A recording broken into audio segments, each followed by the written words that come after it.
back to my first vlog about FIU football spring practice here. I'm here with FIU beat writer Jonathan Mayer and Miguel Paz. We're just outside FIU spring football practice field right here. Jonathan, you have been here for like the past 8 days. What are your thoughts about FIU this year? Overall, I mean, this is the first time they're actually bringing out fans, just open to the public.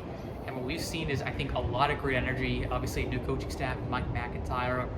The players are fired up, and I just think that there's a semblance of optimism. And look, this is a team that this is not going to be a powerhouse. This is their first year only, but I think overall the receivers have looked great. Obviously, Tyrus Chambers, one of the top spotlight players. The defense has looked really good, and overall, as I said before, the energy has been just terrific these past couple of 8 practices so far.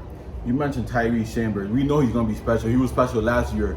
But if I tell you right now, another player besides Tyrese Chambers that's going to caught everybody's eye or your eye this few practices, who would it be? I think he even mentioned it was Dean Patterson. He was a former walk-on from Steinbrenner High School in Tampa, Florida. This guy is just terrific so far in spring practice, getting a lot of good opportunities, got a lot of good catches. He's somebody, with this receiving core led by Tyrese Chambers. He's a good number 2 option. And I think not only him, but also Geraldo Fairweather, the sophomore, the 6'5", 241 tight end. He's looked great. I mean, you're seeing him constantly in those snaps, and he's somebody that next season, if you can let him playing time, he gets a lot of opportunities to touch the ball. He'll get a lot of eyes in college football next year. Here's some thoughts about Tyrese Chambers that we just recorded here, so take a look at this. What's new? What's new about the culture? The atmosphere.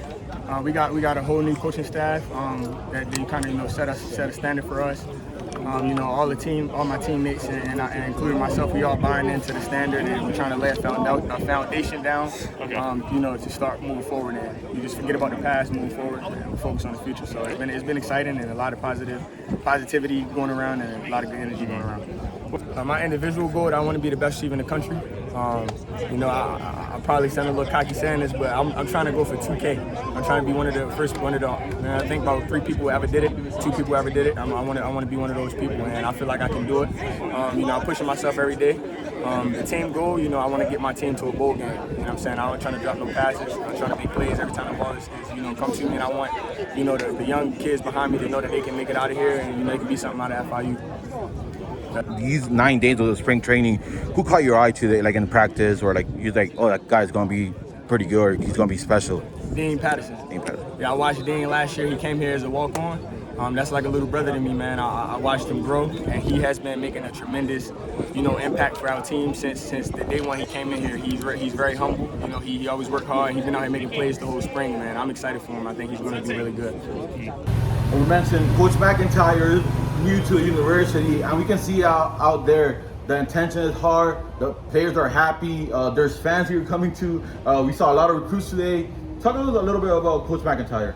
Yeah, Coach Mack, I think along with FI head coach, athletic director Scott Carr, they want to change the mindset. They want to bring more people out, not just fans and recruits. They want to bring media out, and that's his goal. I mean, you can see he always wants people to talk to his players, talk to him. He's a really nice guy, and for somebody who does come from 2 schools which did rebuild their program, San Jose State and then Colorado, take both teams to top 25 rankings.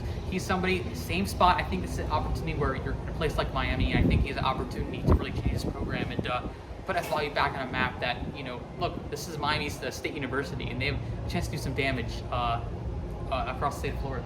You mentioned Scott Carr. I like what he's doing. He renews Kyle Russell, the soccer coach. He brought Coach Mack back. But what are you going to tell those FIU fans and those FIU students to come out to the stadium? Like, why can they come here? Like, why would you tell them to come watch a FIU football game?